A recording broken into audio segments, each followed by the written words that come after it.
फिर दिन हुआ,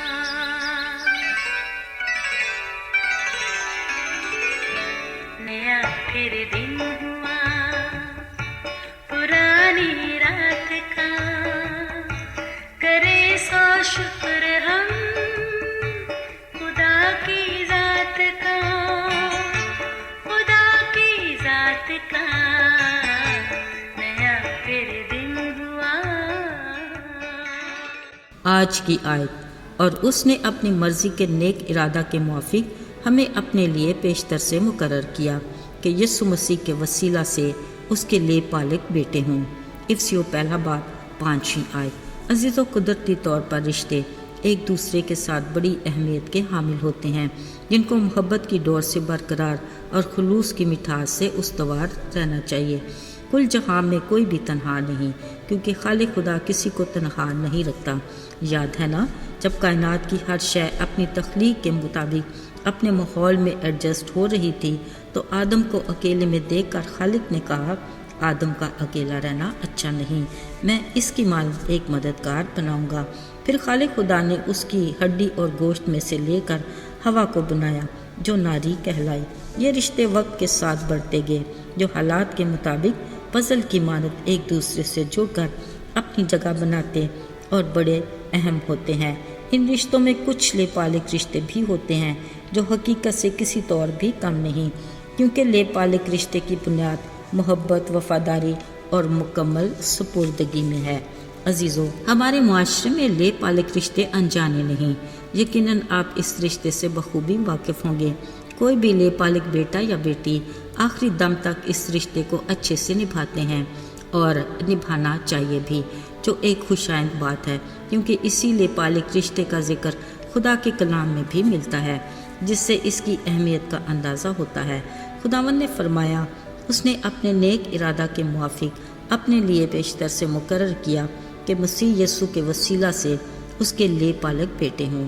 अजीज़ों, खुद को खुदा बाप के सुपुर्द करने के इस अमल का मतलब है खुद को खुदा के लिए मखसूस करना, खुदा को अपना खुदावंद बनाना, यीशु के नक्शे कदम पर चलने के लिए अपनी सलीब उठाना, यानी हमारा खुदा हमसे पूरी ज़िंदगी मांगता है।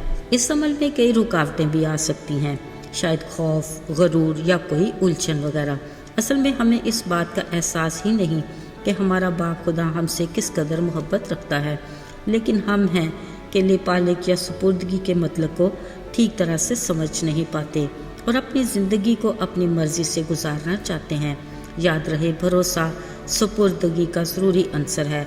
जब तक हम खुदा पर भरोसा नहीं रखते, शायद खौफ हमें सुपुर्दगी से रोकता है, मगर याद रहे, मोहब्बत खौफ को दूर कर देती है। इस मोहब्बत का बड़ा इजहार हमारी खातिर उसके बेटे की कुर्बानी है। अजीज़ों, वो हमें ज़ोर ज़बरदस्ती अपने लेपालक बेटे बेटियां नहीं बनाता, बल्कि प्यार मोहब्बत से राज़ी करता है कि हम खुद से उसके पास आएं और ख़ुद को पेश करें। फिर हमें भी एहसास होता है कि वो जालिम या जाबर नहीं, बल्कि हमारा नजात दहिंदा है। वो आका नहीं बल्कि भाई है, वो आमिर नहीं बल्कि हमारा दोस्त है। ये भी याद रहे कि खुद को खुदा बाप के सुपुर्द करने का अमली नमूना वफादारी है। यानी अगर हम यीशु को खुदावंद भी कहें और हुक्म भी न माने, तो ये लेपालक के रिश्ते की मुतजाद है। यकीनन याद होगा, यीशु के शागिर्द बशमूल पतरस रात भर मछली का शिकार करने में नाकाम रहे, मगर जब यीशु ने उन्हें कहा कि कश्ती को दोबारा गहरे में ले चलो, तो पतरस ने कामिल अतात का नमूना पेश किया और जवाब दिया, आए साहिब, हमने रात भर मेहनत की और कुछ हाथ ना आया, मगर तेरे कहने से जाल डालता हूँ। गौरतलब बात यह है कि जो लोग खुद को खुदा के सुपुर्द करते हैं, वो बात भी मानते हैं, खा वो मकबूल हो भी या ना हो। इसी सुपुर्दगी का एक पहलू भरोसा है। इब्राहिम खुदा की रहनुमाई पर चलता था।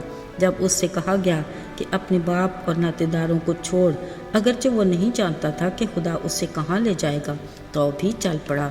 अजीज़ों, खुदा उनको इस्तेमाल करता है जो खुद को मुकम्मल तौर पर उसके सुपुर्द कर देते हैं। खुद को खुदा के सुपुर्द करने की एक और मिसाल, जब खुदा के फरिश्ता ने मरियम को खुदा का गैर मुतवक्के पैगाम दिया, तो मरियम ने भरपूर भरोसे और सुकून से कहा, देख, मैं खुदावंद की बंदी हूँ, मेरे लिए तेरे कौल के मुआफिक हो, और वो यीशु की माँ बनी। अजीज़ों, अगर हम पूरे भरोसे के साथ مکمل طور پر خود کو خدا کے سپرد کرتے ہیں تو پھر ہمیں کوئی ڈر اور خوف نہیں۔ وہ ہمیں ہمارے ازلی دشمن ابلیس کے مقابلہ میں بھی تقویت دیتا ہے۔ ہمیں کسی آزمائش میں ہتھیار ڈالنے کی ضرورت نہیں۔ ایسی زندگی صرف بہترین نہیں بلکہ واحد طریقہ ہے۔ باقی سارے طرز زندگی محرومی، مایوسی اور تباہی کی طرف لے جاتے ہیں۔ ہمیں اپنی جیون گاڑی یسوع مسیح کے حوالے کرنی چاہیے اور خدا کے بندے پالوس رسول کی طرح بے فکر ہو کر کہیں، جو مجھے طاقت بخشتا ہے اس میں سب کچھ کر سکتا ہوں۔ شکر ہو اس خدا کا جو ہماری آس اور ابدی امید ہے۔ آئیے دعا کریں۔ اے خداوند، تو جو آسمانوں پر تخت نشین ہے، ہم تیرے پاؤں کی چوکی ہیں، پھر بھی ہم تیرے بے انتہا شکر گزار ہیں کہ تو ہم سے پیار کرتا ہے۔ ہمیں اپنے ساتھ لے پالک کے رشتے میں مضبوطی سے جوڑے رکھ اور ہمیں اپنی تابعداری میں قائم رکھنا۔ یسوع کے مبارک اور بابرکت نام میں مانگتے ہیں، آمین۔